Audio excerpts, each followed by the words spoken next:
So if you stop the average person on the street and ask them what is domestic violence, they might rattle off some things that are not so accurate to what actually happens in a domestic violence relationship. So I wanted to give some insight on some DV myths and address those with some factual, anecdotal, experiential information. I'm J20 and I'm a licensed psychotherapist with over 10 years of helping people heal from unhealthy relationships. So a big area in the DV field is psychoeducation, right? Helping people understand what is domestic violence, helping people define it, put some terms to it, because the reality is everyone's experience is different. And so they might bring a different element to the table that still is considered domestic violence, but it just might look different than the next person. So within that space, a lot of times there's things that are myths about DV, who it happens to, why it continues, why it wasn't stopped sooner, all kind of things. So just wanted to kind of get into some of those and hopefully shed some clarity and some insight and hopefully some compassion because a lot of times I've seen that with survivors, because their family might not know or understand domestic violence or their friends might not understand it, their employer, their school. A lot of times people stop supporting a person because they just don't understand what they're going through.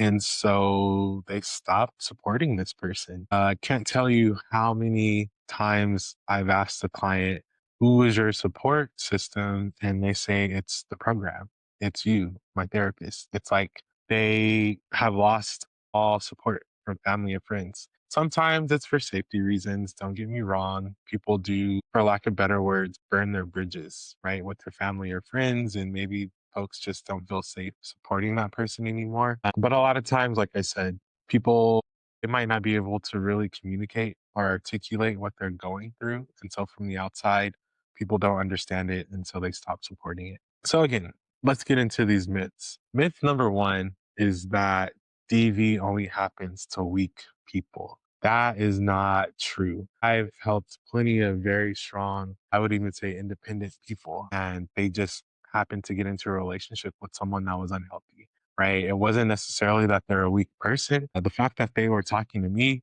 means they essentially were fleeing that relationship. And that takes a lot of strength. That takes a lot of inner fortitude, especially if there's children with this person, right? To move on and cut ties with them. So it's not that DV only happens to weak people.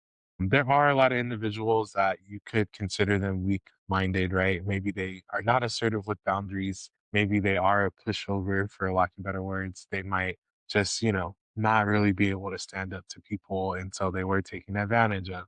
But there's still a lot of strong individuals that were essentially manipulated. Something I've come to recognize working in this field is that not only can we can be deceived, but we also have the ability to deceive others, right? It works both ways. There's a person out there that can put on a mask, and I believe all abusers wear a mask until it comes off, right? So they could put on a mask and essentially be deceptive and hide who they really are. But at the same time, like we have blind spots as humans. There's no way to mind read and know everything about everyone. So when you meet someone and they have a mask on and they say all the right things, they do all the right things, it's only human to think that that's who they are, right? But over time, the truth comes out. And so, again, this happens to people that are not weak by any means. They were just deceived. And it's unfortunate, but I don't want to simplify it and say that's how simple it is. But when you break it down, that's kind of what has happened to a lot of people out there. But there's also, a subset of victims where they knew they were dating an unhealthy person. They knew this person had anger issues. They knew this person had a history of DV, right, with other partners. So that also happens. And again, I wouldn't say these people are weak. If they're able to survive, it's more like they just, for whatever reason, maybe they thought they could change this person. Maybe they thought they were the one that was going to be able to change his ways or her ways, and it just didn't happen. So, again, I think that's a big myth that DV only happens to weak people. It happens to all people. And I could confidently say that, unfortunately, right, from working in a DV shelter for years as a therapist, The people that come through, it, it's everyone. DV does not discriminate. Rich, poor, all the different ethnicities. It just young, old, it just, unhealthy relationships kind of can happen to anyone. So that's a big myth out there. Another big myth is that folks will say if it was that bad, they would just leave.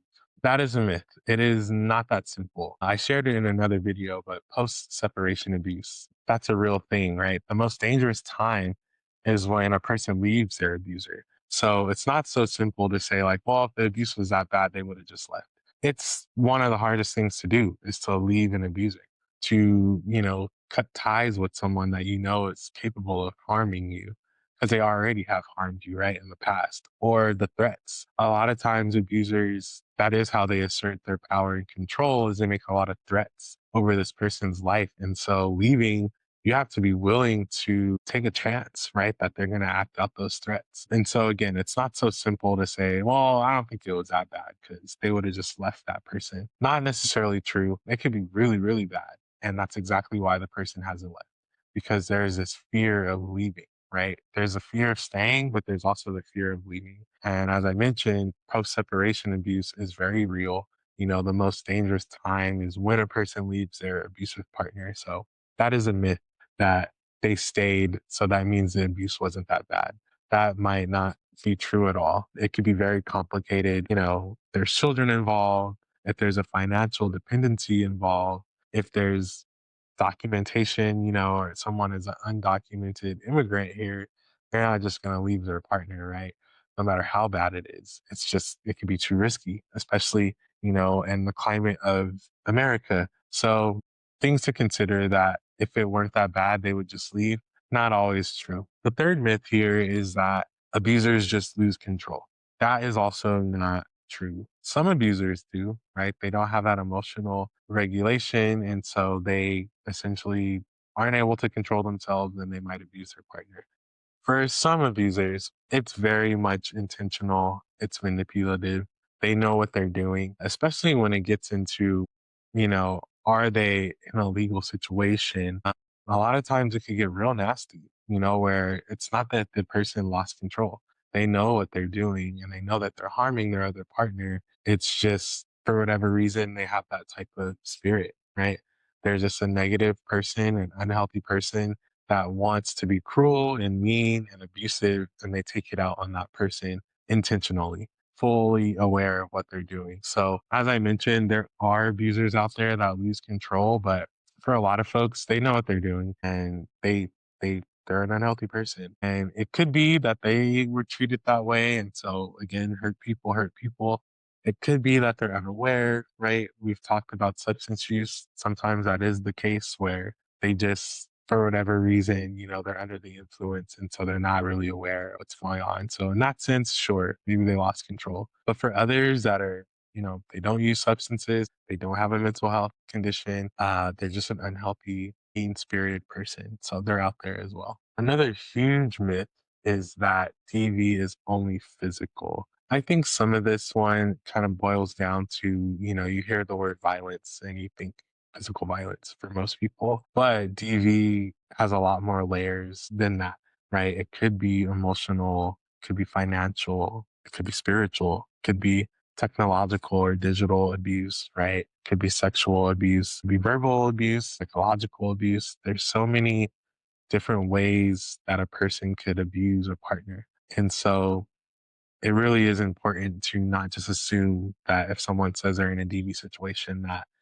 it's physical. Again, mentioned a lot of clients have talked about there was never any physical abuse, but it was an unhealthy situation that left a lot of damage. And again, that emotional and psychological abuse can be really debilitating, especially when you think about like self control and the impact it can have on a person just feeling their self worth, right? And having dignity. So that is a huge myth that DV is only physical. It can go far outside of that. And it could be really, really humiliating for people to admit that, like, oh, they've never hit me, but fill in the blank. Doesn't make it any less severe, right? So I think that's a huge myth that DV is only physical. And the last myth I will leave us with is that DV can't happen to men. Not true. I've served a lot of male clients, and it doesn't just have to be homosexual clients, right? I've served homosexual clients, but I've also served heterosexual males that their partner was a female and she was abusive. And again, it could be physical abuse, it could be psychological abuse, financial abuse. Like it swings both ways. The unfortunate part is that in America, our culture around masculinity and males, it's not really how, I mean, you could say things have changed, right? In this internet of things, but prior to, technology and us kind of having this culture where people are more accepting now of who you are, think about the older generations, right? Men were not seen as being the weaker vessel in a relationship. So for a male to come out and say he's being abused was just not common.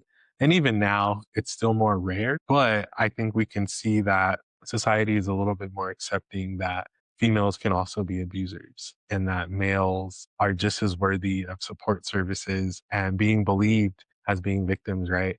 And I think I see this more with like sexual violence, where a lot of people just double down and say it's not possible for a male to be a sexual victim, but that's not true.